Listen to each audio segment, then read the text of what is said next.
2024 kalau bapak salah pilih begini nih, disuruh ngurus laut malah jadi bajak laut. Tapi kalau ceramah orang begini dibilang radikal, amar ma'ruf nahi mungkar. Mana kalau Muhammad kita sogok perempuan, bilang yang lain dah setuju. Kenapa? Muhammad bukan pejabat Indonesia, kasih perempuan hijau matanya. Kalau kan begitu, di mana itu Indonesia? Kita tahu di Indonesia ada pejabat begitu, ada. Kau salah, kenapa kau pilih? Pilih sendiri kau pemimpinmu. Sekarang kau diberi kebebasan pilih pemimpinmu, tapi karena kau disogok, mana orang jahat kau pilih juga. Jangan ketawa, serius orang ini. Yang nggak boleh adalah mempolitisasi politik identitas. Itu yang nggak boleh. Menganggap bahwa politik identitas itu adalah Muslim, itu kan bahaya. Lu fakta sosiologisnya bangsa ini adalah Islam. Ini orang-orang yang mengkritik ya kayak Rocky. Dia keras loh mengkritiknya itu, tapi kan dia pintar memilih diksi supaya dia tidak terjebak kepada penghinaan gitu, karena pasal itu ada. Yang manis namanya Mas Anies, yang tegar namanya Mas Ganjar,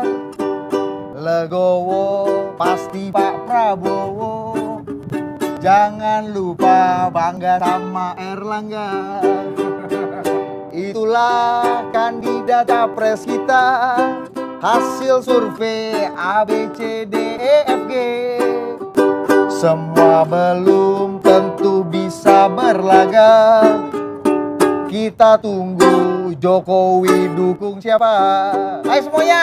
Yang manis namanya Mas Anies, yang tegar namanya Mas Ganjar, legowo pasti Pak Prabowo. Jangan lupa bangga sama Erlangga.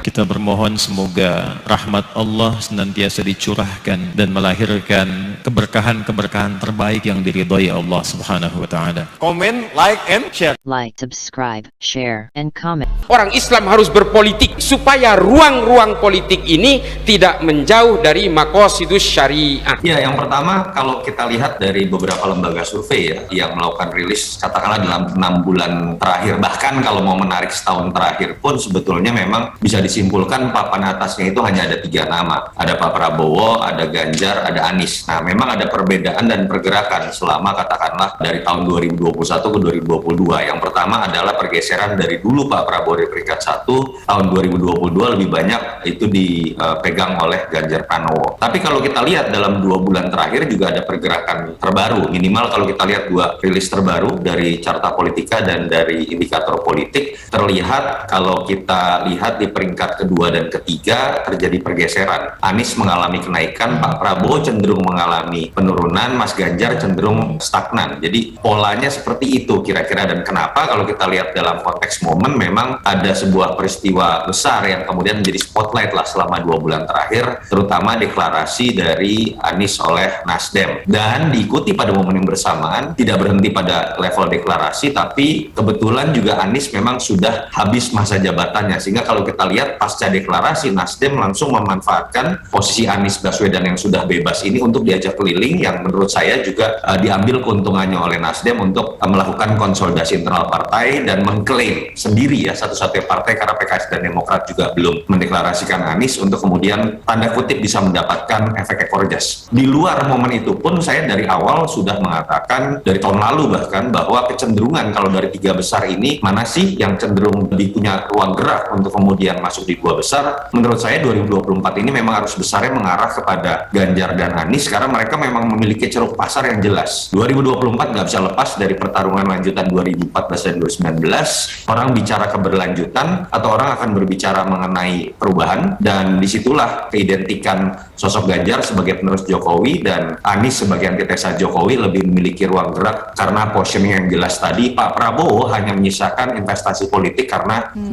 kali mengikuti pemilu. Itu saja sih, bisa dilihat sebagai sebuah pola. Kalau misal kita lihat, memang tren yang berkembang, memang di posisi 2 dan 3 itu relatif cukup kompetitif. Kalau misal kita trace back di sejumlah data, tadi disampaikan oleh Mas Yunarto, kemudian kemarin teman-teman termasuk jadi Kompas, kami sendiri juga melakukan data internal untuk sejumlah partai yang menjadi klien kami. kami, memang praktis 3 bulan terakhir memang ada crossing elektabilitas, di mana nomor 1 memang tetap Pak Ganjar, tetapi nomor 2 ada perubahan signifikan, di mana Pak Prabowo sebelumnya cukup mengungguli, tapi kemudian ada crossing di sana disalip oleh Anies Baswedan. Tetapi kalau misal kemudian kita lihat angka ini dari Pak Anies dengan Pak Prabowo relatif cukup kompetitif. Artinya mungkin akan ada dinamika isu yang kemudian bisa membuat itu naik turun, jadi up and down di situ. Kompetitif karena mereka berdua, Pak Anies dan Pak Prabowo, berebut di ceruknya sama, ceruk suara yang sama, atau? Ceruk suara yang sama, tetapi ada tren yang bisa jadi kalau misal tidak diantisipasi, ini kemudian akan terus mengarah ke depan. Karena begini, Pak, apa yang terjadi saat ini, karakteristik pemilih kita memang lebih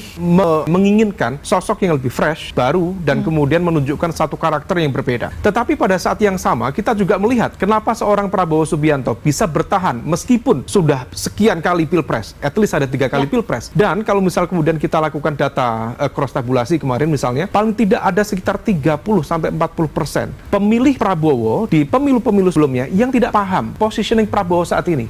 Bahwa Prabowo saat ini sudah berada di dalam lingkaran kekuasaan, di dalam barisan Pak Jokowi, yang itu sangat berbeda dengan narasi yang dulu dia bangun, perubahan, anti Jokowi, dan lain sebagainya. Oleh karena itu, pada satu level, Prabowo punya basis pemilih loyal, meskipun basis pemilih loyalnya lebih banyak misalnya disuplai oleh mereka yang berasal dari literasi politik yang kurang memadai. Tetapi kalau misal itu kemudian ditambah, maka Prabowo berpotensi kompetitif. Tetapi kalau misal kemudian tren ini terus berlanjut, Mas Anies juga cukup memadai. Memadai dalam arti dia mencoba untuk menarasikan, tidak untuk menggunakan politik kebencian. Juga sama, mengikuti apa yang disampaikan oleh teman-teman di KIB, Pak Jokowi, jangan gunakan eksploitasi politik identitas. Dan dia mencoba untuk menyasar isu-isu besar yang terkait dengan konteks segmen kelas menengah terdidik. Kalau misal itu terus dilakukan linear, Ini bisa jadi memperbesar. Dan inilah yang kemudian saat ini crossing antara Anies dan Prabowo. Tetapi kalau misal kemudian ceruk masa kelompok kelas menengah terdidik yang menjadi mobilizer, ini bisa memobilisasi narasi, isu, maka kemudian ini bisa kemudian lebih mengarah ke atas dan kemudian menjadi kompetisinya antara dengan Ganjar dengan Anies Baswedan. Menarik ya kalau kita menganalisa 3 kekuatan capres. Pertama, ini sudah jauh-jauh hari saya analisa, Mbak Christian. Saya bilang nanti itu kalau enggak ya 4 ya 3 pasangan capres. Tetapi kalau kita bedah lagi, ada sebuah diskusi saya dengan seorang menteri lah ya, yang mengatakan ini menarik. Bahwa sesungguhnya ketika tadi Kang Toto mengatakan, Bang Umam mengatakan juga bahwa Anies adalah antitesa dari Pak Jokowi dan Ganjar sebagai katakanlah penerus Pak Jokowi, maka sebenarnya jalan tengahnya ada di Pak Prabowo. Tetapi kenapa Pak Prabowo tidak terlalu naik dalam konteks super elektabilitas? Cenderung stagnan, cenderung stagnan. Sudah saya analisa jauh-jauh hari, masyarakat ada mengalami kejenuhan dan lain sebagainya. Ini banyak faktornya. Tetapi bukan di situ. Saya lebih menarik kepada persoalan bahwa saya melihat bahwa nanti itu sebenarnya kekuatan dari kelompok, mohon maaf saya katakan ya, saya tidak mengklaim, kelompok-kelompok yang tidak senang dengan Anies itu ingin menjadikan bahwa pilpres ini 2 pasangan. Jadi 2 pasangan, Anies dengan pasangannya, lalu Ganjar dengan pasangannya. Nah, ini yang menarik sebenarnya. Tetapi kalau kita lihat tren survei tadi, makanya tren surveinya Prabowo turun. Maka ini 2 pasangan ini yang akan sebenarnya yang beradu. Kemungkinan bakal hanya ada 2 bakal capres dan cawapres. Makanya Pak SBY waktu itu mengkritik, kenapa harus 2 pasangan gitu kan dan lain sebagainya. Memang desainnya ada seperti itu. Tetapi kan kalau kita baca survei tadi, Kang Toto, Bang Umam juga, indikator juga bahwa 3 sekarang yang katakanlah tren teratas. Tetapi tadi ketika Prabowo trennya menurun dan stagnan katakanlah, maka potensi itu ada 2. Saya sih melihatnya begitu. Nah, menarik. Berpotensi hanya ada 2. Tadi Mas Toto pakai narasi kalau pilih Ganjar berarti bicara dipersepsikan ini mengenai keberlanjutan pemerintahan program-program Pak Jokowi, sedangkan Anies Baswedan karena disebut sebagai antitesa maka pembaruan. Kami akan bahas mengenai hal itu, kita kaitkan dengan manuver-manuver parpol karena tidak bisa dinafikan iya ada elektabilitas tapi partai-partai pengusung juga harus mampu melewati presidential threshold, yaitu ambang batas untuk bisa mengajukan capres dan cawapres. Perolehan atau elektabilitas dari berbagai lembaga survei. Kita lihat kan ada yang pertama ini apa? Carta Politika ya. Carta Politika tadi saya sudah sampaikan di awal, ini marginnya lumayan besar ya Mas Toto ya, antara nomor urut 2 ada Pak Anies Baswedan dengan Ganjar Pranowo, marginnya lumayan besar, hampir 9% lebih ya marginnya. Antara Pak Anies dengan Pak Prabowo justru tipis sekali, 23,1% dengan 22,0. Faktor apa yang membuat marginnya lumayan besar antara Pak Anies dan Ganjar Pranowo? Pertama, kalau kita lihat sebagai sebuah pattern ya, di antara 3 nama ini ada pola yang bisa dilihat dari 2 kacamata. Kalau kacamata pertama bertanya mengenai siapa yang masih punya ruang gerak lebih besar untuk menaikkan elektabilitasnya, berbagai lembaga survei saya pikir menyimpulkan hal yang sama. Ganjar masih lebih memiliki ruang gerak untuk menaikkan elektabilitasnya dengan menggunakan teori pendekatan tingkat pengenalan, tingkat kedisukaan, dan kemudian elektabilitas. Kenapa? Karena tingkat pengenalannya masih paling rendah di antara ketiga nama ini. Lalu kemudian kalau kita lihat tingkat kesukaannya juga paling tinggi, dan kita biasanya melihat pada saat kampanye resmi nanti kecenderungan tingkat pengenalan cenderung akan lebih berimbang. Disitulah sosok yang saat ini masih memiliki tingkat pengenalan rendah punya potensi untuk naik. Tapi ketika berbicara mengenai kalau menggunakan pendekatan kedua atau kacamata kedua, siapa yang akan lebih diuntungkan kalau kemudian sampai masuk ke putaran kedua? Katakanlah 3 nama ini akan maju dan kemudian kita tahu dari survei ini tidak ada yang bisa kemudian mendapatkan 50% plus 1. Kecenderungannya malah Ganjar di situ akan paling dirugikan karena ceruk pasar dari Pak Prabowo dengan Mas Anies ini cenderung lebih sama. Sehingga kemudian kecenderungan limpahan suara di antara kedua nama itu akan lebih mungkin mengalir ke salah satunya dibandingkan ke Ganjar. Itu yang kita bisa lihat sebagai sebuah pattern gitu ya. Dan apa sih kemudian pengaruhnya dari sosok Jokowi? Memang ada beberapa survei yang menggunakan beberapa pertanyaan yang berbeda. Ada Litbang Kompas, ada Foxpol kemarin saya lihat. Tetapi yang memang bisa kita lihat adalah sebuah pola biasanya kecenderungan tingkat kepuasan terhadap incumbent itu artinya akan memiliki pengaruh besar terhadap bagaimana image dari Jokowi terhadap nama-nama yang ada di sini. Katakanlah Ganjar identik sebagai penerus Jokowi. Kalau 2023 tingkat kepuasan Jokowi jelek, secara otomatis keidentikan itu malah menjadi beban dan malah akan menguntungkan terutama Anies menurut saya. Begitu pula sebaliknya, kalau tingkat kepuasan publik terhadap Jokowi tinggi, itu kecenderungannya malah akan menguntungkan sosok yang diidentikan menjadi penerusnya. Kira-kira ada beberapa mindset atau pattern yang bisa kita baca dari sekarang untuk membaca pola yang akan terjadi pada 2024 nanti. Kang Ujang, Anda juga melihat demikian ketika memang harus diametral, maka tadi seperti Mas Umam bilang, karena ceruknya sama ceruk pemilihnya sama antara Pak Anies dan Pak Prabowo, ketika harus berhadapan-hadapan, maka apakah secara otomatis pemilihnya Pak Prabowo akan pindah ke Pak Anies atau sebaliknya pemilihnya Pak Anies akan memilih Pak Prabowo? Itu sesederhana itu? Ya, memang begitu, Mbak. Begini, ini kan katakanlah kalau 2 putaran ya, karena 3-nya maju lah. Itu kan ada 2 bejana yang berbeda.